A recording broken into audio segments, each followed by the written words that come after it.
Pasamuan ingkang kinasih wonten ing Gusti Yesus, sugeng pinanggih wonten ing renungan batinan GKJ Purwantara. Kula Yuswa Agung ngajak kita sesarengan maos kitab suci dinten menika ingkang kapetik saking Galatia bab setunggal ayat 6 dumugi 12. Kanthi jejer kecemplung tanpa sadar. Galatia setunggal ayat 6 dumugi 12. Lembaga Alkitab Indonesia Basa Jawi tahun 1990 sekawan lan kawaca ayat 6.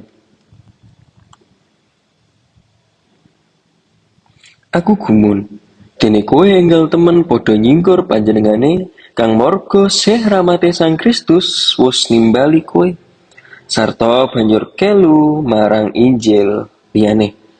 Mekaten sabda saking Gusti, rahayu sedaya tiyang ingkang mirengaken lan nindakaken wonten ing gesang patintenan kanthi sedya tuhu. Haleluya. Amin.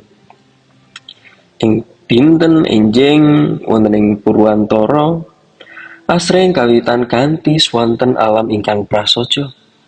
Jago klukruk, tiang-tiang sami tumuju wonten ing sawah utawi wonten ing sapin.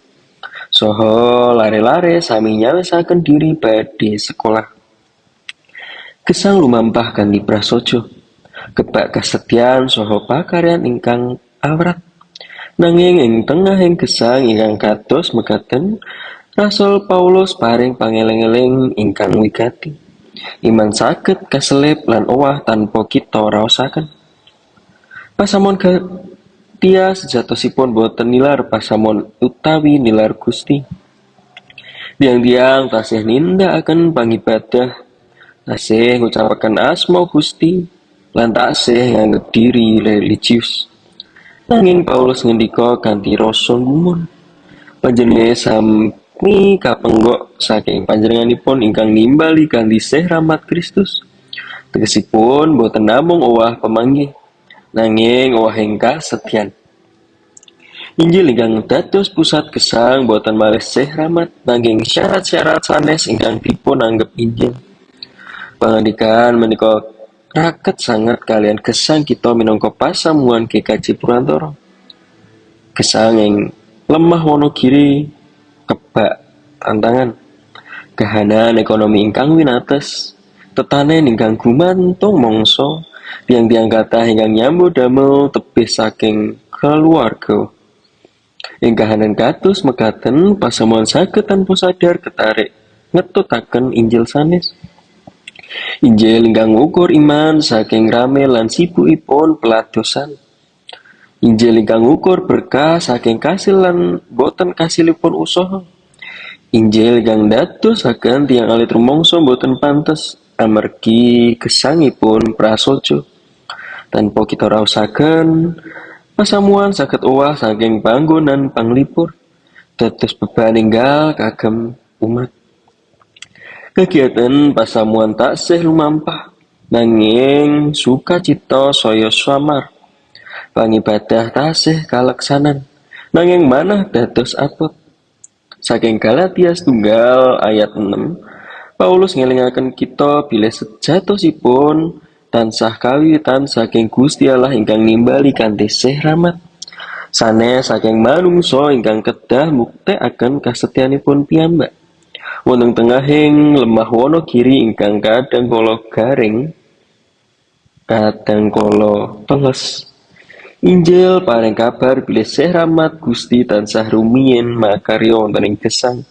Malah nalika kita dereng saged paring napa-napa.